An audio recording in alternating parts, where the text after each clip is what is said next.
Keep pounding. Pounding. Keep pounding. Damn it. Pounding. Keep pounding. Keep pounding. Hi, this When is you Mick get Mixon. tired, The only thing I don't traffic like heavy. about the Brothers Blue is that they might take listeners away from the Carolina Panthers radio network. Welcome to the Brothers Blue. Welcome to your game analysis, and here are the Brothers Blue.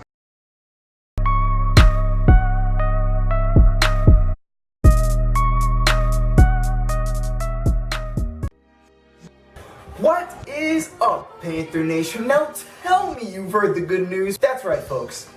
Football is back. I know plenty of you have been going through some terrible withdrawal symptoms, but you can put the highlight reels and the DVR games away. You won't need them again until February, because you are about to get your weekly dose of the real thing. Your Carolina Panthers lined up against the Houston Texans on Wednesday night for our very first preseason game. And there was a lot to be excited about, and maybe a bit to be concerned about as well. But hold on to your seats, ladies and gentlemen, because the Brothers Blue are bringing to you everything you need to know. This is the preseason edition of 3 and Out, where we give you the 3 biggest winners and biggest losers of the week. So we'll be going in ascending order. We'll lead up to our biggest winner and biggest loser. Without further ado, we'll start off with winner number 3, Matt Khalil. Our entire first team offensive line was surprisingly impressive early on, including second-year center Tyler Larson, who started for veteran Pro Bowler Ryan Khalil. But it was the other Khalil brother who stole the show. Not only did he consistently give Derek Anderson a clean pocket to work with, but he routinely handled J.D. Clowney, who's quickly becoming one of the great young players in the NFL. If he continues to show this kind of agility coming off of his major hip surgery, it will be clear that 2 Khalils are better than 1. Well, moving on to loser number 3, Jeremy Cash. Second-year bubble player Jeremy Cash is going to need a strong preseason to hang on to one of the NFL's deepest linebacking cores. Unfortunately for him, his performance in the first preseason game was, let's say, less than stellar. Just days after being thrown out of practice after taking a low shot at Quicksilver McCaffrey, Cash didn't exactly help to distinguish himself from the other linebackers. Or worse, he distinguished himself as unreliable. He looked lost at times, especially in coverage, and was called offsides after blatantly mistiming the snap count. Cash is going to need to step his game up and cut down on the mental mistakes if he wants any chance of making the 53-man roster. Next up, we have winner number 2, Kelvin Benjamin. So, you and I both know that Kelvin Benjamin can be frustrating to watch sometimes.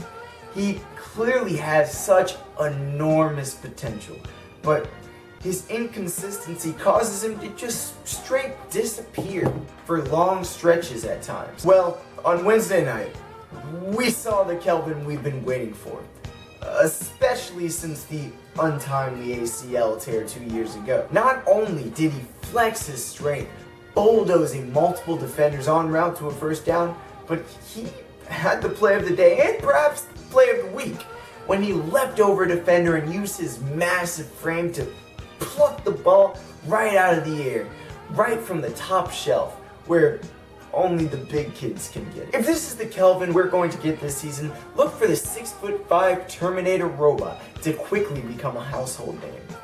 On the other side of the receiving core, we have loser number 2, Austin Duke. While fan favorite and Charlotte native Austin Duke didn't have an awful game by any means, you can't help but feel like he didn't do himself any favors that night. It all started on his first snap of the game, where the rookie appeared to commit a costly fumble, which was taken to the house, only for the play to be ruled an incomplete pass. Although ultimately harmless, it didn't show well for the strength and catching ability of Duke, 2 traits crucial for a receiver of his size. He reinforced this less than stellar start when a perfectly placed ball bounced right off of his outstretched hands. On special teams, something that will prove critical to his chances of making the roster, he stopped for no gain on his first play as a punt returner. While he would go on to haul in 2 receptions for 34 yards, not bad, it may have been too little too late for someone who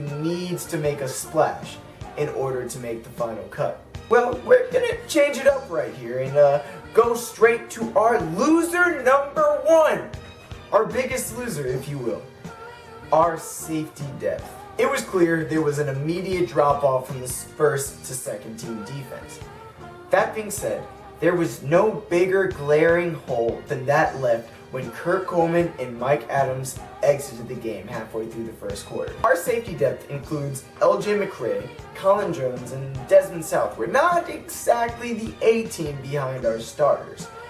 While McCray had a solid game, the depth leaves a lot to be desired, specifically from Southward, who didn't seem to have the strength to consistently follow through with his tackles, often relying on clips to the lower legs to bring the ball carrier down. This lack of depth is going to be a continual development to watch for this team, especially after waiving safety Trey Boston during the offseason. Well, finally, the moment you've all been waiting for.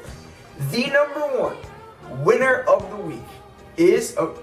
I think I heard somebody in the audience say, no, you're all saying, you all know it. It's Damiere Byrd, of course. Our number 1 winner of the week had the kind of game that forces coaches to look your way. Damiere Byrd, the third-year speedster from USC, made his voice heard with a 4-reception, 98-yard game, highlighted by 2 impressive touchdowns. It is always a treat to watch a player go from undrafted free agent to bona fide contributor. And with the hamstring injury from Curtis Samuel, Byrd has made the most of his increased workload. Damiere has proved to be an impressive specimen. Though undersized, he is every bit of a sub-4.3 40-yard dash. And as he's continued to grow, he's morphed into a reliable weapon that may finally find a home on this game day roster. Well, that is all we have for you today, Panther Nation. If you liked this video and want to see some more Carolina content, be sure to like and subscribe to the Brothers Blue. And don't forget to answer our question of the day. Who are you most looking forward to seeing play this season, and why? Let's get the discussion going in the comments section. I will see your beautiful faces soon.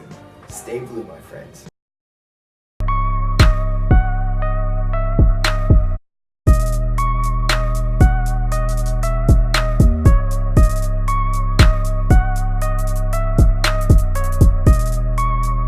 Hey, what's up, Panther Nation? This is Austin Duke. Hey. Keep pounding.